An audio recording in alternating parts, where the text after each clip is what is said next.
नमस्कार साथियों, आंदोलन से 3 दिन 4 दिन की छुट्टी पर मैं गाँव आया हूँ और कुछ तबीयत भी साथ नहीं दे रहा था। चलिए साथियों, मैं सबसे पहले जितने साथी जो जन्मदिन का बधाई दिए थे, जिनको मैं बधाई नहीं दे पाया था, जिनको धन्यवाद नहीं बोल पाया था, उनसे मैं क्षमा चाहता हूँ। उनको मैं धन्यवाद देता हूँ, तहे दिल से धन्यवाद देता हूँ। और मैं आप लोग को ले चलता हूँ अपना निवास स्थान लुपुंग, कटकम सांडी हजारीबाग मुख्यालय से 10 से 12 किलोमीटर की दूरी पर है। चलिए साथियों, मैं आपको ले जा रहा हूँ। आप स्पष्ट रूप से एक तीर्थ स्थल जो है, काफ़ी प्राचीन तीर्थ स्थल है, लेकिन समय के साथ ना होने के कारण, समय को साथ ना दे पाने के कारण जो है कि इनका प्रचलन बहुत ज़्यादा नहीं है, लेकिन धीरे धीरे काफ़ी विकसित हो रहा है। ये क्षेत्र काफ़ी विकसित हो रहा है और चलिए मैं आपको ले चलता हूँ उस क्षेत्र में। नमस्कार साथियों, आंदोलन से 3 दिन 4 दिन की छुट्टी पर मैं गांव आया हूं और कुछ तबीयत भी साथ नहीं दे रहा था। चलिए साथियों, मैं सबसे पहले जितने साथी जो जन्मदिन का बधाई दिए थे, जिनको मैं बधाई नहीं दे पाया था, जिनको धन्यवाद नहीं बोल पाया था, उनसे मैं क्षमा चाहता हूं। उनको मैं धन्यवाद देता हूं, तहे दिल से धन्यवाद देता हूं। और मैं आप लोग को ले चलता हूं अपना निवास स्थान लुपुंग, कटकम सांडी हजारीबाग मुख्यालय से 10 से 12 किलोमीटर की दूरी पर है। चलिए साथियों, मैं आपको ले जा रहा हूं। आप स्पष्ट रूप से एक तीर्थ स्थल जो है, काफ़ी प्राचीन तीर्थ स्थल है, लेकिन समय के साथ ना होने के कारण, समय को साथ ना दे पाने के कारण जो है कि इनका प्रचलन बहुत ज़्यादा नहीं है, लेकिन धीरे धीरे काफ़ी विकसित हो रहा है। ये क्षेत्र काफ़ी विकसित हो रहा है और चलिए मैं आपको ले चलता हूँ उस क्षेत्र में।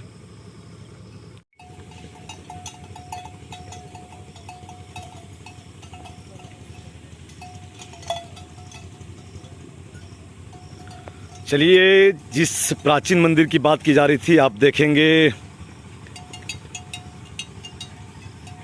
सड़वा महादेव मंदिर, मठ महादेव मंदिर के नाम से भी यह जाना जाता है। साथियों, मैं बता दूं कि कल जो है यहाँ काफ़ी बड़ा मेला का आयोजन किया गया है। आपसे भी मैं अपील करता हूँ कि कल पहुँचे। कई जो है श्रद्धांजलु, कई भक्तगण जो हैं कि कलश यात्रा यहाँ से करेंगे। लगभग 4 किलोमीटर दूरी तय करके जो है कि कलश यात्रा करके यहाँ पहुँचेंगे। आप देखेंगे ये जो है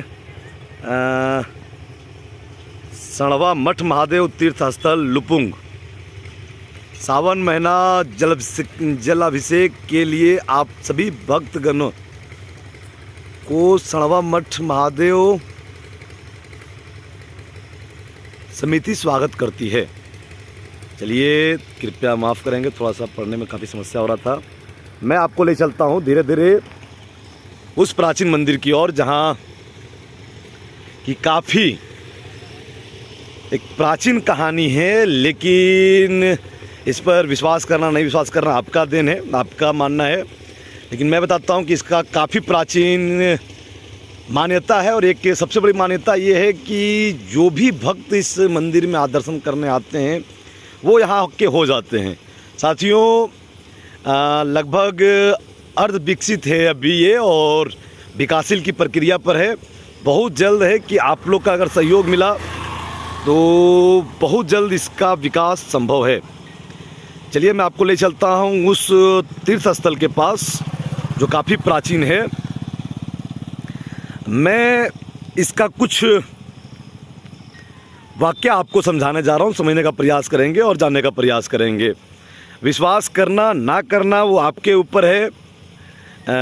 मेरा एक कर्तव्य था कि मैं इसको लगभग सभी के पास दिखाऊं। आपका भी कर्तव्य है कि जो हमारे इस क्षेत्र के आसपास के साथी हैं, लुपुंग, गजदीर, सुलमी, रनवागढ़ा और इसके आसपास के जितने साथी हैं, कृपया करके हो सके तो इस दृश्य को जितना से जितना हो सके आप लोगों तक पहुंचाने का प्रयास करेंगे।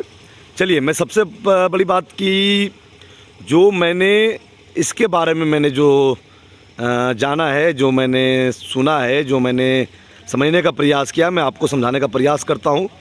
चलिए, मैं आ गया हूँ वो तीर्थ स्थल जिसकी बात की जा रही है, जिसके बारे में बताने जा रहा हूँ, सड़वा मठ महादेव। साथियों, ये जो आप देख रहे हैं, ये मंदिर काफ़ी प्राचीन मंदिर है। माना ऐसा जाता है कि इनका तो निर्माण कुछ वर्ष पहले हुआ है, लेकिन आपको मैं जो दिखाने जा रहा हूँ, यहाँ एक मठ हुआ करता था पहले। इनका विकास किया जा रहा है और आप जानने का प्रयास करेंगे कि किस प्रकार से इनका क्या गाथा है। साथियों, जब आप विनोबा विश्वविद्यालय के लाइब्रेरी में जाएंगे तो आप देखेंगे वहाँ एक शोध है। शोध किनका है मैंने स्पष्ट क्लियर नहीं कर पाया, लेकिन आप शोध देखेंगे उसमें कामाख्या नारायण सिंह जो राजा थे हमारे, जिनका राजधानी पद्मा और यहाँ रामगढ़ था। शायद मैं भी थोड़ा कंफ्यूज रहता हूँ इस मामले में, क्योंकि इतिहास थोड़ा उतना बेहतर नहीं है मेरा। चलिए, तो साथियों बता दूं कि जो रामगढ़ के राजा थे और वहाँ विश्वविद्यालय के जो पुस्तक है, मैंने उसमें इसका जिक्र देखा तो मैं अचंभित रह गया था। चलिए, मैं आपको सबसे पहले इसका खासियत मैं बताता हूँ आपको। चलिए, आप देख रहे हैं, ये इसका सबसे बड़ा खासियत ये है कि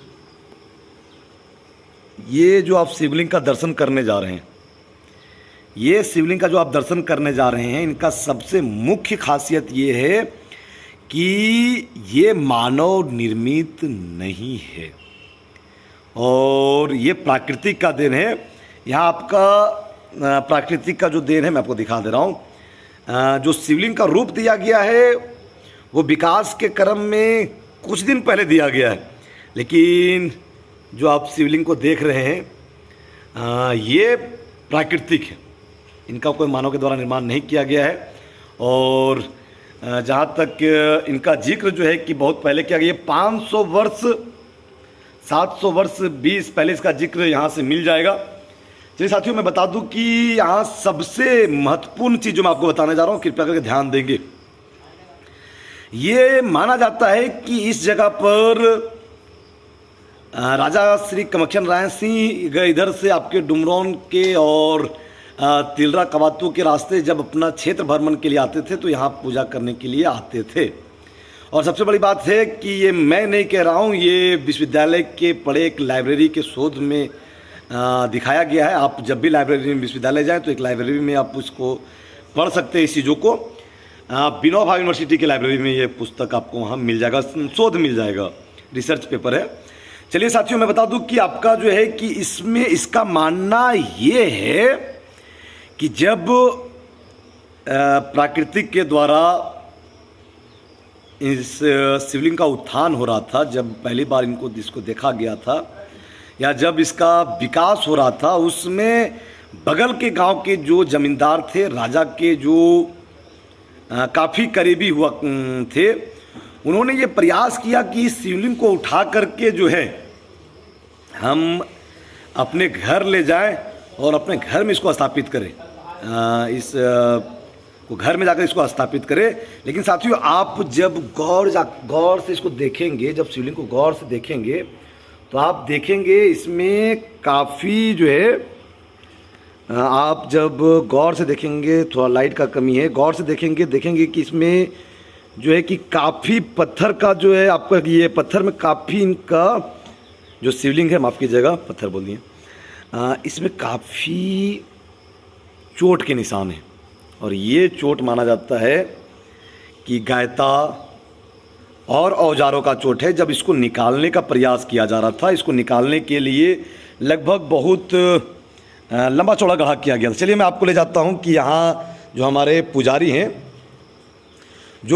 हैं, वो आपको विस्तार रूप से बताएंगे कि इस मंदिर का महत्व क्या है और क्या कहते हैं यहाँ के हमारे बाबा जी।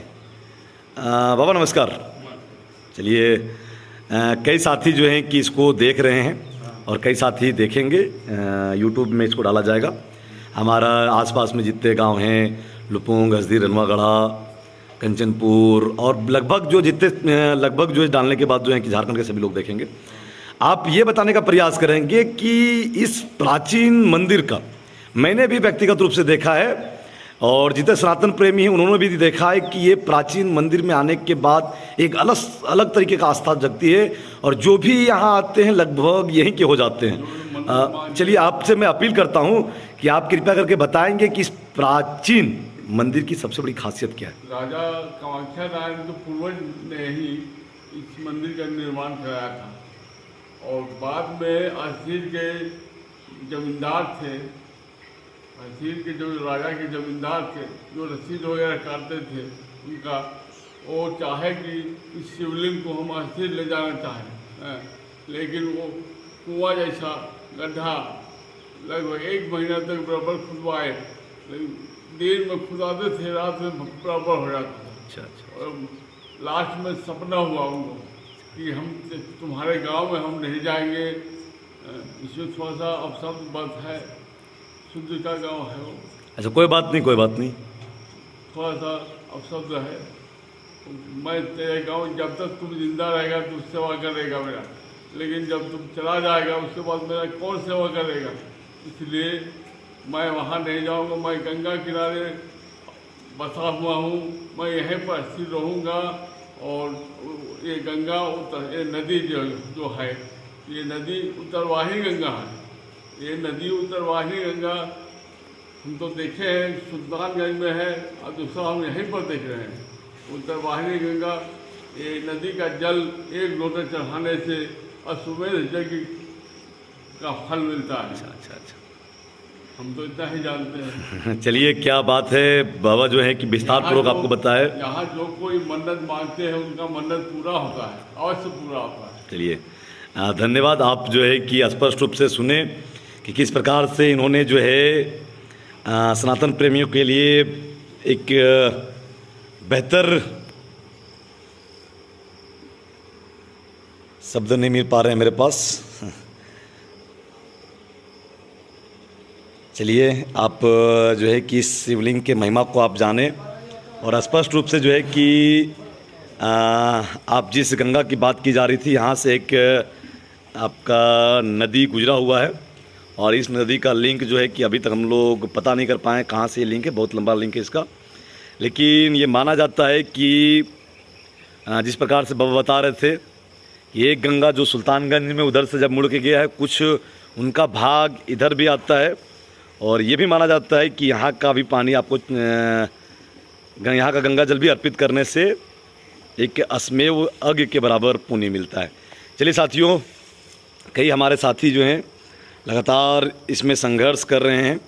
एक हमारे शिक्षक हैं और लगातार संघर्ष कर रहे हैं। सर ये एक यूट्यूब के माध्यम से हम ये चाहते हैं कि इस प्राचीन मंदिर का गाथा हर कोई जाने।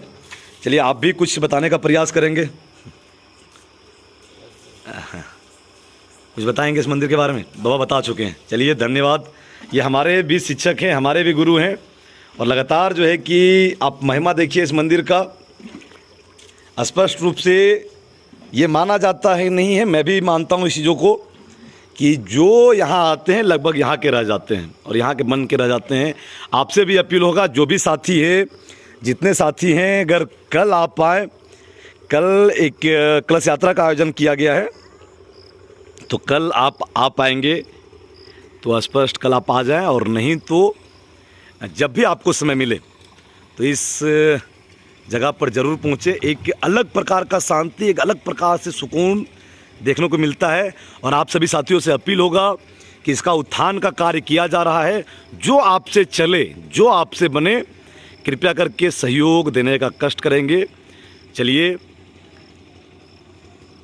सणवा महादेव उत्थान समिति आपको यहाँ सादर आमंत्रित करती है और आप आएँ और इस प्राचीन मंदिर का दर्शन करें। चलिए धन्यवाद।